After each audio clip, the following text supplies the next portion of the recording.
Under which framework can I place the Gospels? The Greco-Roman framework. This is important.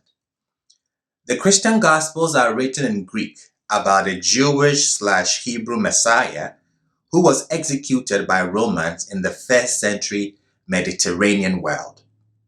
I believe this is an important summary of the Gospels.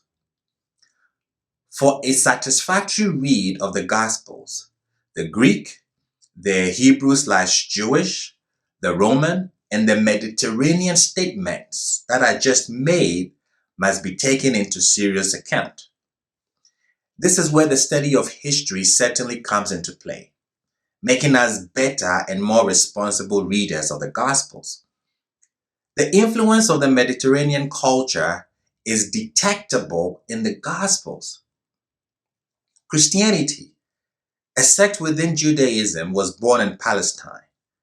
The national, cultural, and religious traditions of Israel are shaped by the symbolic world of Torah. Torah is much older than Greek civilization. Much of what we have in the Gospels would have been immediately comprehensible to ancient readers due to parallels in other literature. These parallels make the canonical Gospels not that unique, although they are distinctive for their focus on the suffering and death of their hero, which is Yeshua or Jesus. There are similarities in ancient literature to the short stories told by Yeshua or Jesus, especially those relating to the healing of the sick and the casting out of demons. From the Greco-Roman point of view, we have Tacitus writing about an interesting account of a healing carried out by the emperor Vespasian. We also find in Tractate Berakot 34b from the Babylonian Tractate, a charismatic Jewish teacher of the first century known as Hanina ben Dosa. It reads, "Our rabbis say, once upon a time, Rabban Gamaliel's son got sick. He sent two men of learning to Rabbi Hanina ben Dosa to beg him mercy from God concerning him. He saw them coming and went to a room upstairs and asked mercy from God concerning him. When he had come back down, he said to them, 'Go, the fever has left him.' They said to him, 'What? Are you a prophet?' He said, 'I am not a prophet, nor am I the son of a prophet. But this I have received from tradition. If my prayer of intercession flows unhesitantly from my mouth, I know it will be answered, and if not, I know it will be rejected.' They sat down and wrote and determined exactly the moment he said this. And when they came back to Rabban Gamaliel, he said to them, 'By the temple service, you are neither too early nor too late, but this is what happened. In that moment, the fever left him, and he asked for water.'" From a distance in the Gospels, this bears a striking resemblance to a healing that was carried out by Jesus or Yeshua. There are life after death stories that relate the ascension of heroes to the divine realm. Jesus' speech and aphorisms resemble similar forms found in other ancient literature. The most remarkable parallel to the Christian Gospels is Philo's life of Apollonius of Tyana. Apollonius, like Yeshua, was an actual historical figure. He was a philosopher who thrived in the second half of the first century. The life of Apollonius of Tyana is remarkable for its gospel-like portrayal of a philosopher's life. Listen and see if it sounds similar to a gospel. There lived a man whose mother had a visitor from heaven. Before he was born, the visitor told her that her son would be divine and not a mere mortal. His birth was accompanied by unusual divine signs in the heavens. As an adult, he left his home to pursue a wandering preaching ministry. He went from village to village and town to town, telling all who would listen that they should not be concerned about their earthly lives and their material goods. They should live for what was spiritual and eternal.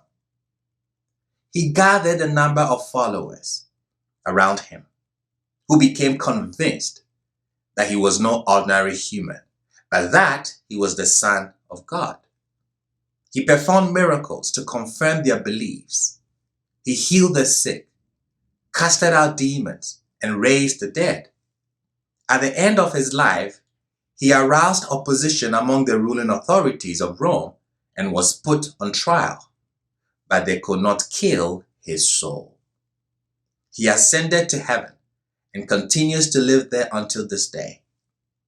To prove that he lives on after leaving this earthly sphere, he reappeared to at least one of his doubting followers, who became convinced that, in fact, he remains with us even until now. Later on, some of his followers wrote books about him, and we can still read about him today. Very few of you will have ever seen these books, and I imagine most of you still think I'm talking about Yeshua or Jesus, even though I started out by saying this is the story of Apollonius of Tyana. What are the parallels? Number one, a birth story, remarkable education, impressing people from his youth, powerful teacher. He's a miracle worker. One can compile a long list of legendary figures that were said to have once been human, but have now become immortal gods. Examples of these are Osiris, Hercules, Romulus, etc. Let me give you a life after death story that predates the gospel and which relates the ascension of a hero to the divine realm. The story is about Romulus, the founder of Rome. This account is told by Ovid around the year 17 CE, so it considerably predates the writing of the Gospels that were written around 60 CE. Ovid wrote about the great lawgiver and founder of the city, Romulus. He was worthy to join the immortals and became a son of God by ascending into the divine realm. The same story is told by the historians Livy in Book 1 of his history. We have the founder of that city also becoming a god, but who also appeared to a senator, announcing a missionary enterprise.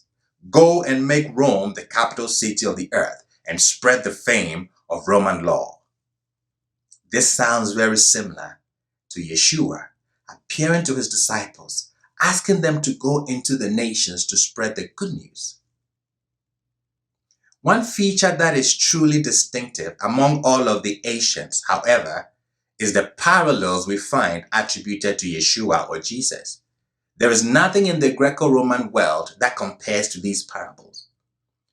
Although Jesus' parables are difficult to find in the Greco-Roman world, we find these parables are used fairly frequently in the Torah, although with some differences. Parables are a form of allegorical story. In Torah, parables are used to provide clarity to something that is obscure. In Yeshua's case, or in Jesus' case, parables often arise from some sort of life situation. Example could be the prodigal son.